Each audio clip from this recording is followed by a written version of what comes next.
forgot what you were going to ask.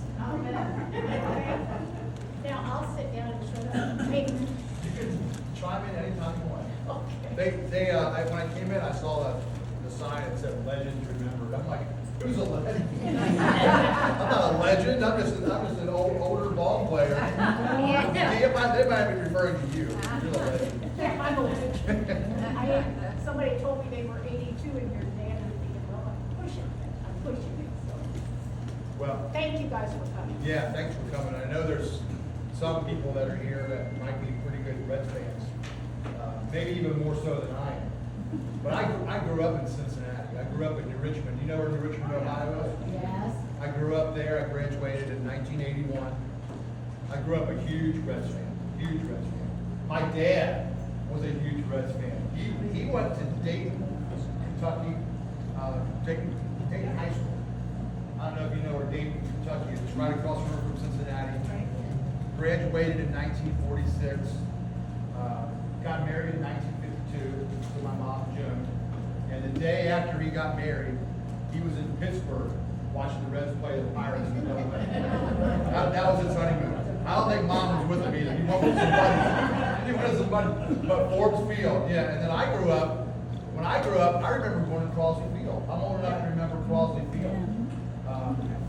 Anybody been to Crosley? Yeah. Wow. I remember too much about the game. I was only like 7. But I remember parking where we parked. We parked, what's the big, Union Center? Union Terminal. Union Terminal. We parked there, walked across. I remember that more than anything that happened in the game.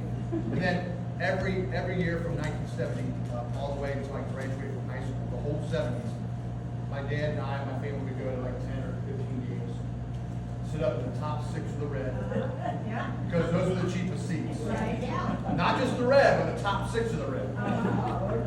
But Dad did want to sit up in the right behind home plate, and we were as far away from people as we could be because my dad went crazy during games. He was a lunatic. He would get so mad at players messing up and the Reds not winning. Super competitive. He played football at UC back in the 50s, and they were really good.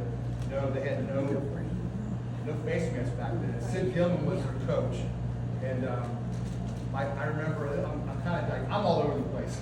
I just tell stories. My dad, he played the Miami. Back then they were the Miami Redskins, now the Miami Redhawks. But in 1950 on Thanksgiving, my dad was a junior, and they had a huge snowstorm in Cincinnati. You could read about it. I mean, it's famous. They played through that. My dad was a fullback. He got the whole front set of his teeth knocked out in one play. And a couple weeks later, he's playing in the game again. No face mask. But my point about my dad is that he was super competitive, really driven, loved the Reds, hated Tony Perez. He hated Tony Perez because he was called Doggy, remember? Doggy. I liked him because he drove in 90 runs for like 10 years in a row. He was like super competitive, but my dad hated him. And you know where I'm going with this story. But he hated him, would scream out. He would actually bark when he would strike out or knock him through or make an error. My dad was up in the stand barking as loud as he could. And I was young, but I was old enough to realize this is really crazy. And I'm looking around I'm not really, that's not my dad. He's a loser and just on and on. Anyway, to go way forward, go 20 years forward now, in 1990. Now I'm the first baseman for the Reds, and I told my dad when I became a Reds player in 1989, I said, "You don't have to go in the Red seats anymore. You don't need to do top 6 red, because I can get you blue seats. I'll put you on the fast list." And he's like, all right, whatever, son, whatever. I'll go with your mother and we'll go and sit there. So I remember the first time that he went, I'm on the honor list, and there's my dad sitting there. I said, he didn't look comfortable. He's not a blue cedar guy. Blue cedar guys to me were like country club people. We weren't blue cedars. But he's sitting there, and anyway, I did whatever I did. Came on the field to play first base. Now it's first inning, or top of the second, I should say. I'm playing first base, and in between pitches, you know, I'm looking around, my family's not there. Like he was one. My mom was there. No dad. And I'm like, went to the bathroom. So next inning, you know, he's still not there. Then I realized, you probably know what I'm talking about. I look, right behind home plate. Top six, and my dad's up there with his hat on, and he's probably yelling at the new first baseman, me. Benzinger, you suck! Tony Perez is better than you. That's the way my dad was. He's the person. He was the type of father when I grew up. I don't know if he had fathers like this. I think maybe this is directed more to the men than the women, but he was a hard driving, tough love. You know, this is the days when you spanked. And sometimes you did more than that when you had a really, you know, fired up dad. And you didn't play well after the game.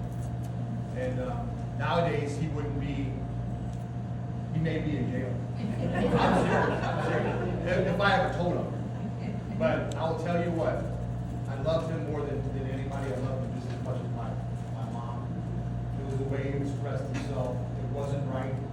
I have young kids now, believe it or not. As old as I am, I've got a 7-year-old.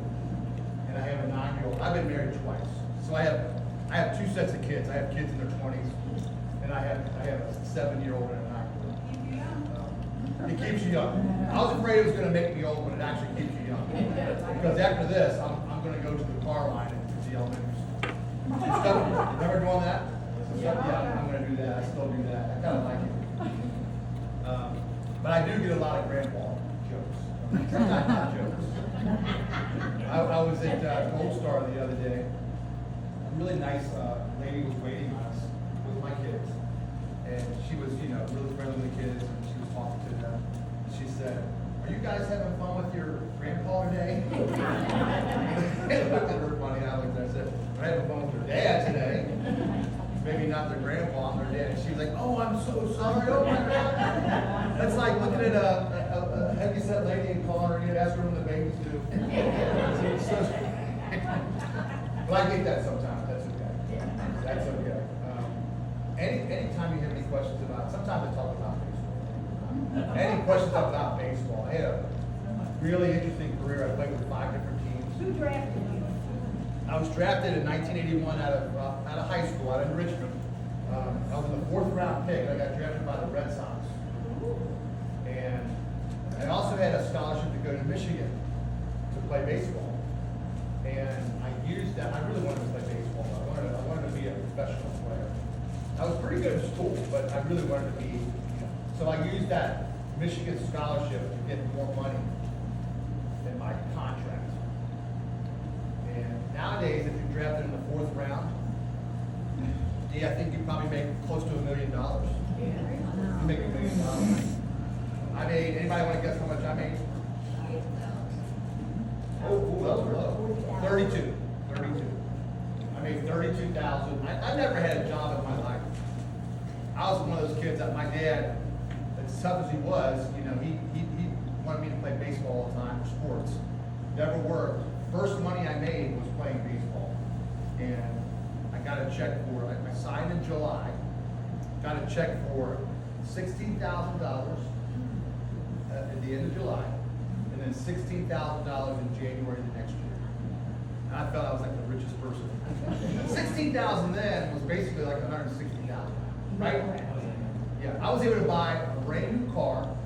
It was a Plymouth, I don't know if maybe those are cars, but in 1981 there was something called a Plymouth Champion. You can look those up. They were like the box car.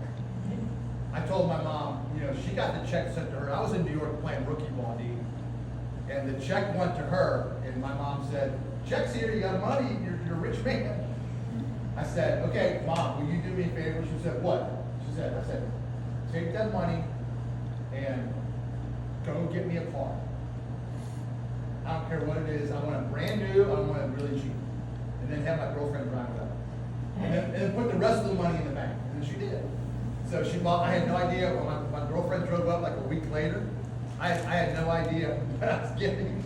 But it was a little Plymouth Champ, a little gray was so proud of it. It cost like $7,500